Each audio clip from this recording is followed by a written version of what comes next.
Grow your practice, grow your wealth, grow your impact. Find out how to spend less time in the dental chair and more time on the things you love.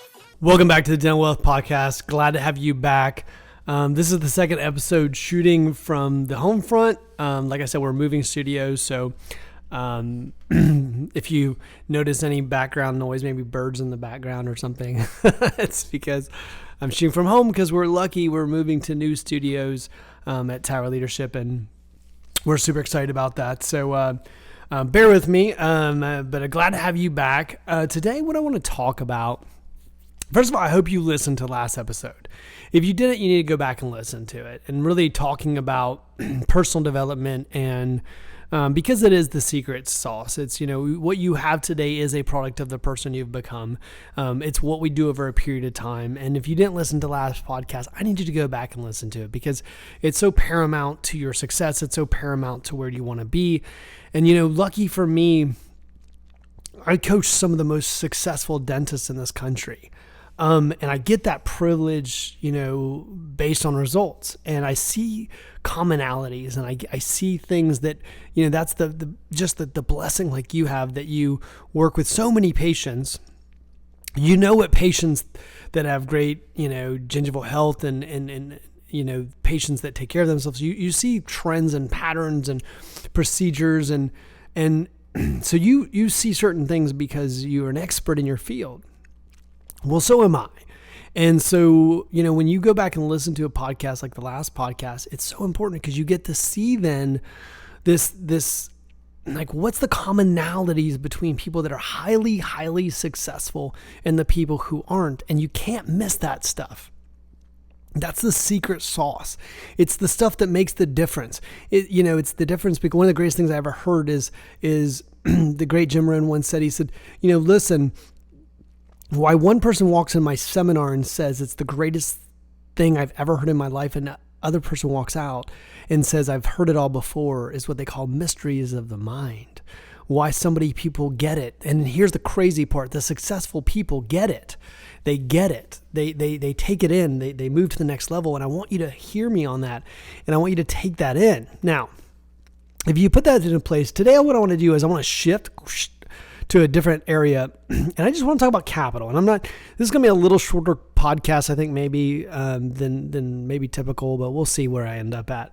What I want to talk about is what happened in COVID. And I want to talk about non-qualified versus qualified funds. And I'm going to kind of explain to you what I mean if you don't know what I mean. And we'll talk about how that relates to your business. Now, what happened was in COVID. Now, one of the greatest things we got to do, we got calls from all over the country, even non-clients. We started helping dentists that weren't even clients, that we were referring to, say, hey, can you help this guy out or gal out? And so we started helping all these dentists out, helping them build a financial plan. And so, it's so many of our clients were like, thank gosh, we've done all the work, so I don't have to worry about money during this time. But so many dentists, really, if they did not have PPP, if PPP had not come into place, and you got to ask yourself, had PPP not come into place, what would have happened to my business? Where would I be at financially? What changes would have happened? And did the government kind of bail me out, right? And if it wasn't for that bailout, what would my business be? Where would my cash position be? And those types of things. So if we look at it and we go, my gosh, So this stuff matters, right? So okay, well, I need to be in a better cash position. Here's the thing about it.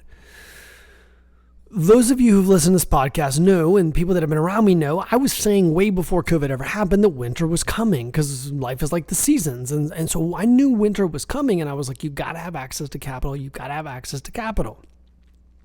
But because things were so good and nobody could see anything, we assumed that when the economy went down, it would happen over a period of time. People got complacent. They didn't rush out to have access to capital. And then instantly they needed it and they didn't have it.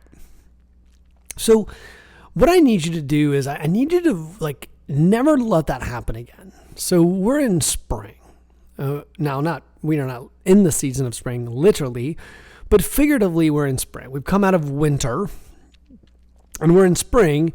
And so now's the time to plant. Now's the time to get ready. So when winter comes again, and it will come, you're ready. So the first thing we say is, okay, well, how do I have access to capital? What does that mean? Okay, Eric, I got you. I need to have access to money. Now, I want you to stop using the word money when it comes to your business capital. It's called capital, okay? It's called capital for a reason. It's not money. Money's what you take home and you go buy on, dinner. Capital, like if we're going to be sophisticated, we need to speak like sophisticated people.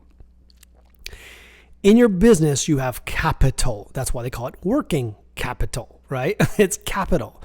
So in a business, we have capital. So we're going to use definitions of entrepreneur. Since we're an entrepreneur, we're going to use entrepreneurial definitions. So I want you to stop calling your money in your bank account money. I want you to say, this is how much capital I have.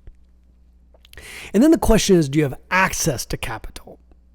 So the first thing we get approached, and you've heard me say on this podcast, is we get approached by financial advisors who do not understand business and do not understand the need for access to capital. It's not in any of their investment licenses, so they don't understand. So the first thing they put you is in a 401k. And they put you in a 401k, or they put you in an IRA, or they put you into a SEP IRA.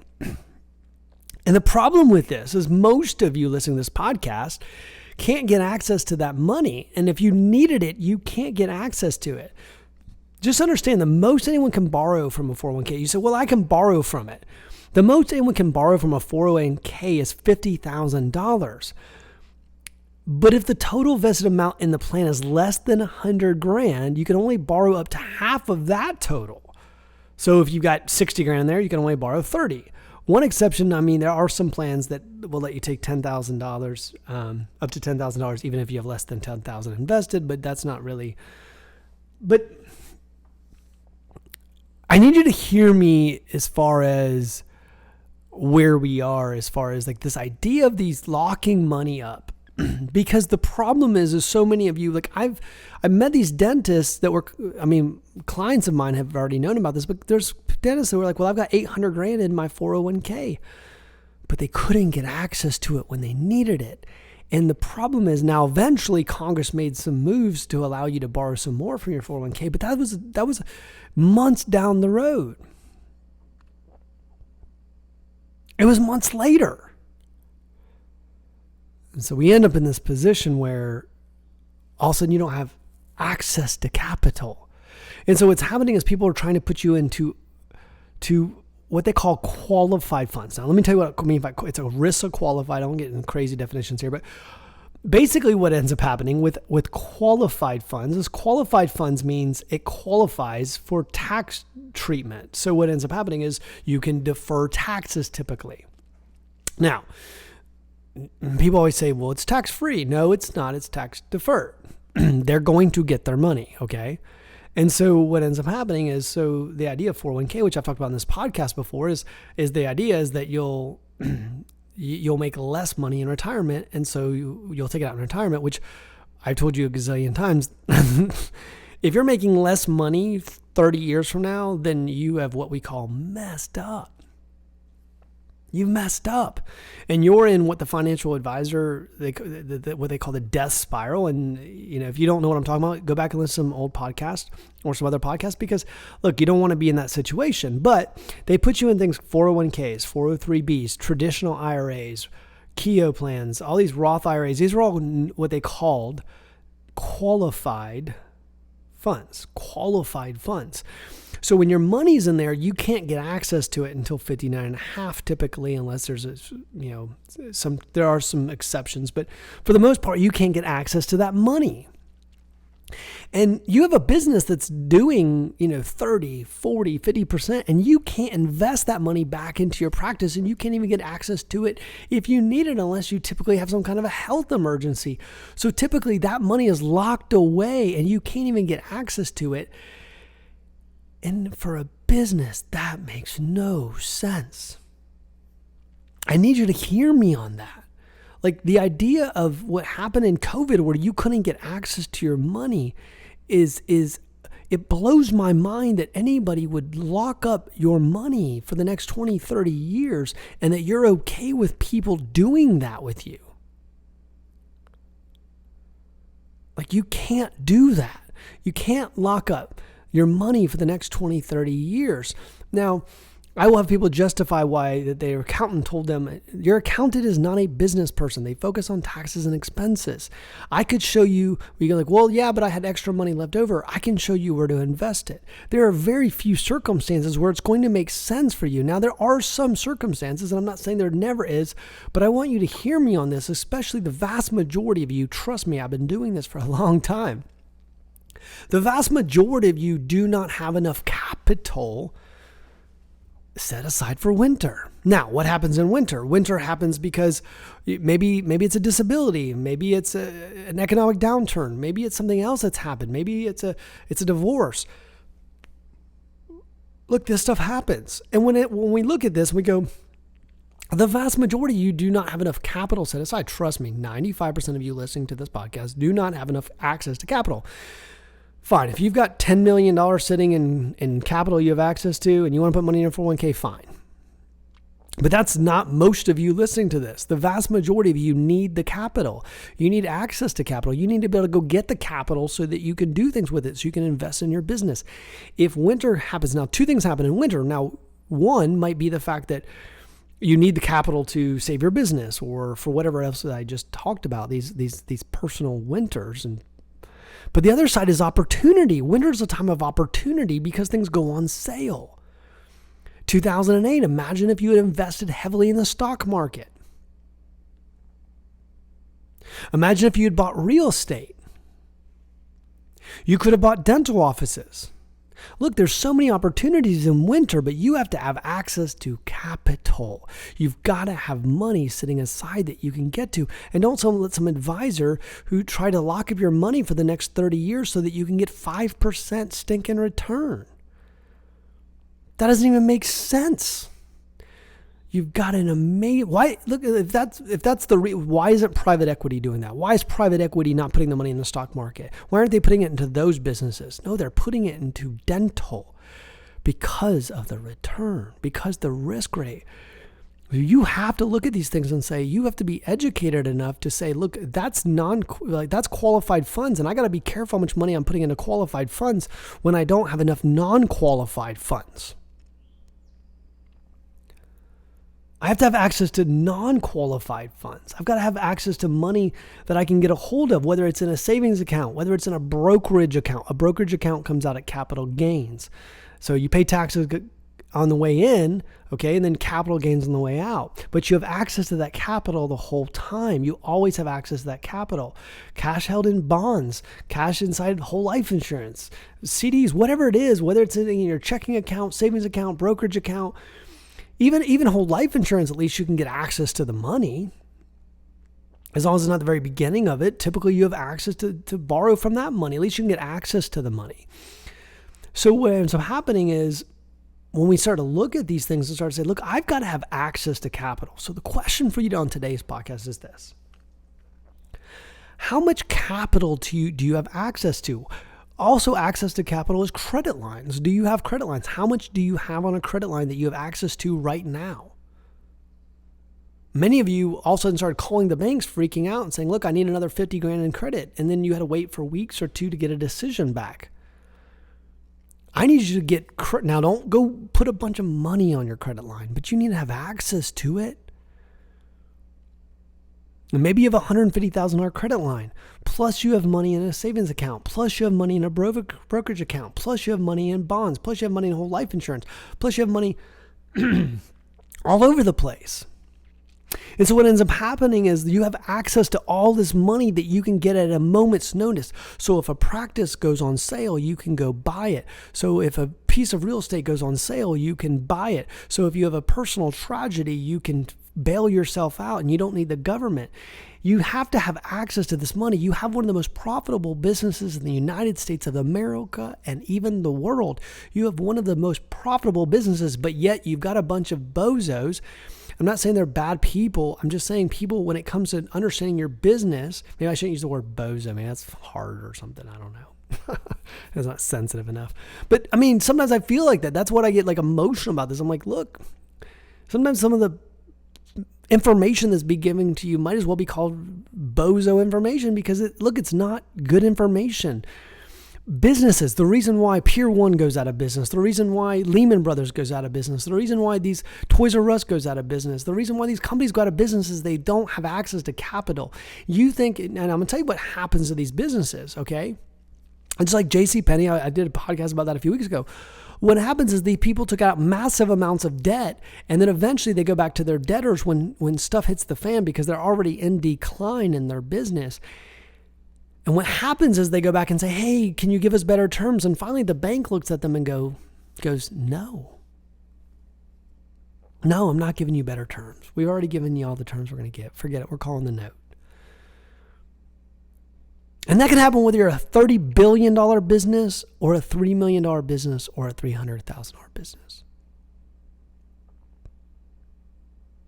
Look, I can show you where to invest that capital. You can grow your business to a crazy amount. You have to have, now, I didn't say I think your money should grow. I think you got to keep up with inflation. I think you should be putting that money, if it's set aside for something in certain places, you got to be smart about that money. It's kind of interesting. I get these things by these financial advisors. They send me things on LinkedIn, and there's these companies now that try to get people on podcasts. So I get all these things. My client is a financial advisor who loved to come on your show and talk to dentists about blah, blah, blah. And I don't, I'm like, no, I already know what you guys are going to tell them. You're going to tell them put money in a 401k and shove it away because they don't understand business. And they always tell me like, well, we've got a different approach. I've had a few of these guys reach out to me and say, well, I've got a different approach. And every time I get them on the phone, it's the same damn approach. It's the same story. It's the same thing. They're just trying to get assets under management, and they don't. Now, I've said it before. That doesn't mean they're not great people. It does not mean they're not talented people, not intelligent. I'm sure they're talented, intelligent, awesome. They just don't understand that as a business owner, the priority is having access to capital, that you should be making more money in retirement, not less, that it shouldn't be going down. And the damn sure last thing you should be is on a fixed income in retirement. My gosh, why even start a business? There's a better way. But you need to go back and you need to look and say, my gosh, how much money am I putting into qualified funds that I don't even have access to it till I'm 60 years old? And what if I needed that money? And what if I needed it tomorrow? Could I go get it? And what's non-qualified? How much non-qualified money? And if you look over and you go, man, I've got like nothing on a credit line. I got a little bit of credit cards and I've got no cash savings. Then don't you dare put money in a 401k. If you feel like you'll touch it, then reach out. Well, I'll tell you somewhere else to put it, and I'll tell you where to put it that's not going to, that'll take it out of your hands. There's a way to do this. This is one of the things I teach at Tower Leadership, is how to do this. And I teach people how to manage money. But this is a dental wealth podcast. Look, the opportunities in 2008 had you have had access to capital. Everyone listening to this, had you had 250, 350, 450, 550, whatever it is in capital that you could have just invested in, bought a piece of real estate, bought a dental practice, put money in the stock market, I want you to think about what that return would have looked like over the last decade. Hundreds of percent, not me little 5%, you hundreds of percent of return. But you're missing it for 5%. Now, I'm not saying you should never put money in qualified funds, and there are some instances when you should. But I'm going to tell you, don't do it until you have access to capital. Don't do it until you have so much access to capital that you look over and you go, I've got so much access to capital that I don't need this money. It's just extra money. So I'm going to go ahead and put it over there because I don't need it. But if you don't have access to capital, the cost of that access to, well, but I'm saving a little bit on my taxes.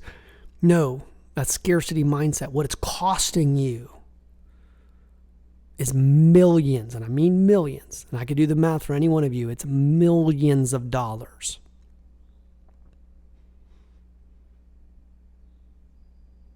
So what's your access to capital now? I want you to quantify that.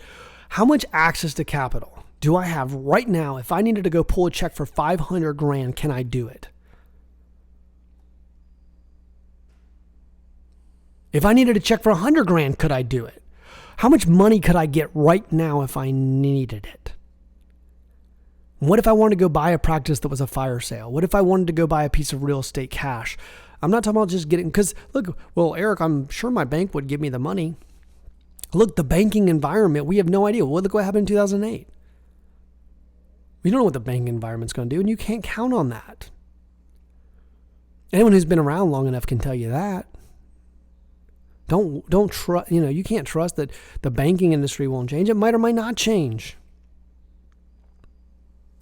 But you as a business owner need to be able to look across the table at someone and say, listen, I've got $500,000 access to capital at any given point that I could pull and make an investment if I needed to. I don't need to leverage a bank. I don't need to leverage anybody else. Now, I might leverage a bank and do a leveraged buyout.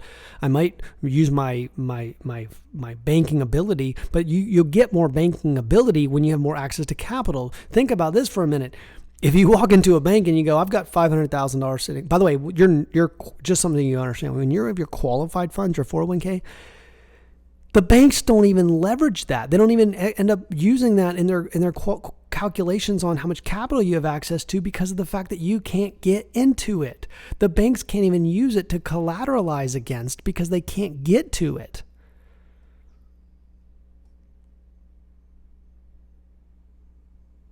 So what ends up happening is when you go to leverage your capital, we don't say money, we say capital. When you go to leverage your capital, you don't even have access to the capital that you need. You can't, because if you have $200,000 in cash, then the bank can go, hey, I want to put down 20% down payment on this $1 million dental practice. I'm going to put 20% down. If you'll put up the $800,000, it's called a leveraged buyout, by the way. You're leveraging the bank and you're leveraging your cash. So what ends up happening, you're doing a leverage buyout because you have $200,000 you have access to. And what happens to the bank? Think about the bank's perspective. When they look at and they see you have hundreds of thousands of dollars of capital that you have access to, do you think it changes their underwriting decision? Do you think it could affect your interest rate? Of course. So what I want you to get from today's podcast is I want you to get ready for the next winter. And it's coming. By the way, but what I'm telling you, you might look over and go, Eric, I've got $12,000 sitting in access to cash. That's fine. Well, then what you need to do is you need to get yourself ready for the next winter. So you might have 3 years till the next winter. You might have 10 years till the next winter. But winter's coming. Winter's coming and you got to prepare for it. So start now. I don't care if it's $10 a day. I don't care if it's $100 a day. I don't care if it's $1,000 a day and maybe even be $10,000 a day. Whatever it is, you need to have access to capital so you can make the decisions to make when you need to make them. Do not let someone convince you to take your money and lock it away for 30 years. You need access to capital. And by doing that, you'll be able to make the decisions that you can make for your business. I need you to hear me on that. Is you'll be able to make the decisions that you need to be able to make for your business.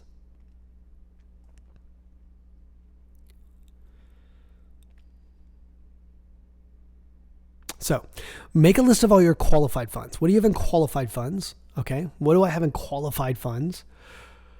What do I have in non-qualified funds? Now, technically, you can borrow some of your 401k. So you could say, well, I have access to this much of my 401k. And then you go, what's non-qualified? And then you write down credit lines. And then I want you to write down how much you have access to right now in capital. I want you to write that down.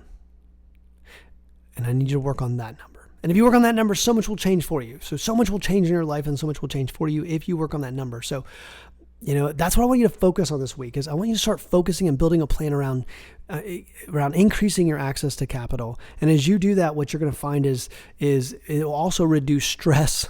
It'll also increase your net worth. It'll also give you greater ability to do some of the things you want to do. So get after that stuff. Get after it, and start putting a plan in place. If you need us to help you with a plan, then, obviously reach out, and Tower Leadership will be more than happy to help you craft a plan. Hope you guys are having a great week. Keep successful. Keep your head up. Keep running. We'll see you next time.